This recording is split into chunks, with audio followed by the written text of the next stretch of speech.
10 সন্তানকে একত্রিত করে আব্দুল মুত্তালিব বললেন, আমি তো মানত করেছিলাম যে আমার যখন সন্তানগণ হবে, আমার যখন 10 সন্তান হবে, হওয়ার পরে আমার 10 সন্তানকে আমি সামনে রেখে তারা যখন অস্ত্র শস্ত্রে সজ্জিত হবে, আমি মানত করেছিলাম তাদের একজনকে আমি আল্লাহর জন্য কুরবানি দেব। জোরে বলেন আল্লাহু আকবার।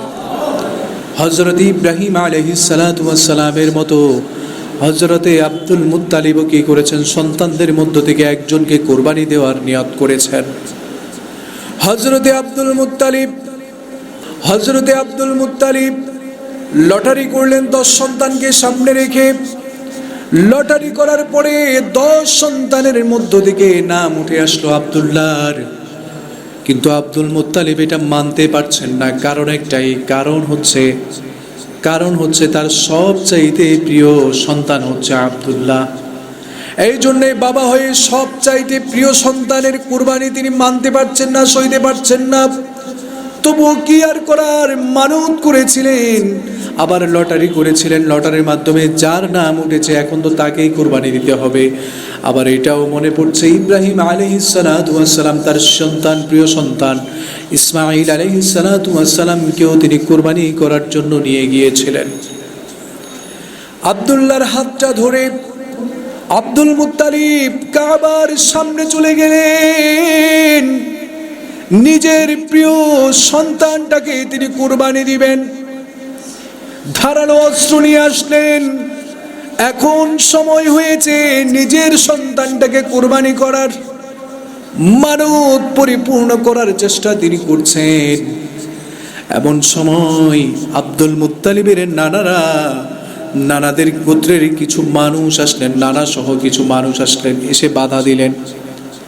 আবার আব্দুল্লাহর ভাই আবু তালিব, পরিচয় আমরা জেনে নেই, নবীজির চাচা আবু তালিব এসে তার বাবাকে তিনি বাধা দিলেন। সবাই মিলে বাধা দিলেন, ও বাবা আপনি আব্দুল মুত্তালিবকে কি করেন না, জবাই দিয়েন না, আব্দুল মুত্তালিবকে কুরবানি করিয়েন না। আব্দুল মুত্তালিব হচ্ছে আমাদের মধ্যকার সবার প্রিয় একজন ব্যক্তিত্ব। জোর বলেন সুবহানাল্লাহ। এরপরে আব্দুল মুত্তালিব বললেন, ঠিক আছে আমি তাকে ছেড়ে দিব, তাহলে আমার মানতের কি হবে?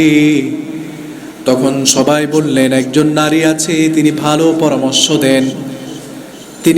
পরামর্শ দেন, চলেন তার কাছে যাই। সবাই ওই নারীর কাছে চলে গেল। সবাই নারীর কাছে যাওয়ার পরে আব্দুল মুত্তালিব সেই নারীর বরাবর কথা বললেন, আমি মানত করেছি আমার 10 সন্তান হলে আমি আমার এক সন্তানকে রবের উদ্দেশ্য করে আমি কুরবানি দিব। আমার সন্তানরা এখন পরিপক্ক হয়েছে, আমি তাদের মধ্য থেকে কুরবানি দেওয়ার জন্য লটারি করেছিলাম। এর মধ্যে আমার সবচাইতে প্রিয় সন্তান আব্দুল্লাহর নাম উঠে গিয়েছে, কিন্তু আমি চাই না আমার সন্তান কুরবানি হয়ে যাক। এখন করণীয় কি? সেই নারী বললেন, তাহলে একটি সমাধান আছে, আবারও লটারি হবে।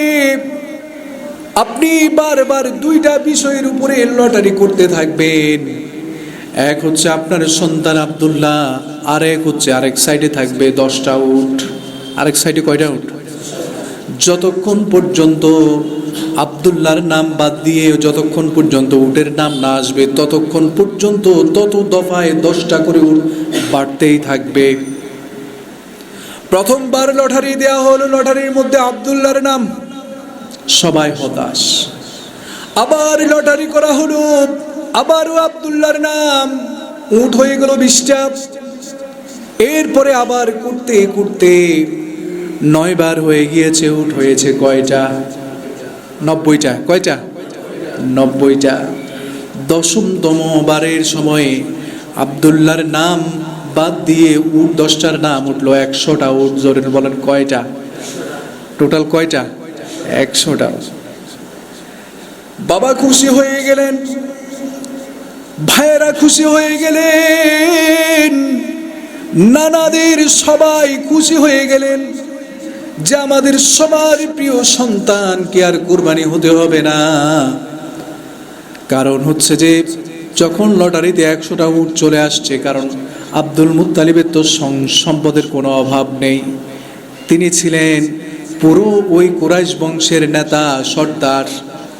তার উটের কোনো সমস্যা নেই, এবং তিনি যদি চান সবাই তাকে উট দিতেও রাজি, কারণ আব্দুল্লাহকে সবাই ভালোবাসতো। এমন সময় তিনি গিয়ে আল্লাহর সন্তুষ্টির জন্য 100টা উটকে তিনি কুরবানি দিয়েছেন। এই জন্যেই আব্দুল্লাহকে উপাধি তখন থেকে উপাধি দিয়েছিল জবেহ। তার নাম কি দেওয়া হয়েছিল? জবেহ। জবেহুল্লাহ বলতো সবাই, আল্লাহর উদ্দেশ্যে জবে করা হয়েছিল তার জন্যে। তার বিপরীতে 100টা উটকে কুরবানি দেওয়া হয়েছিল।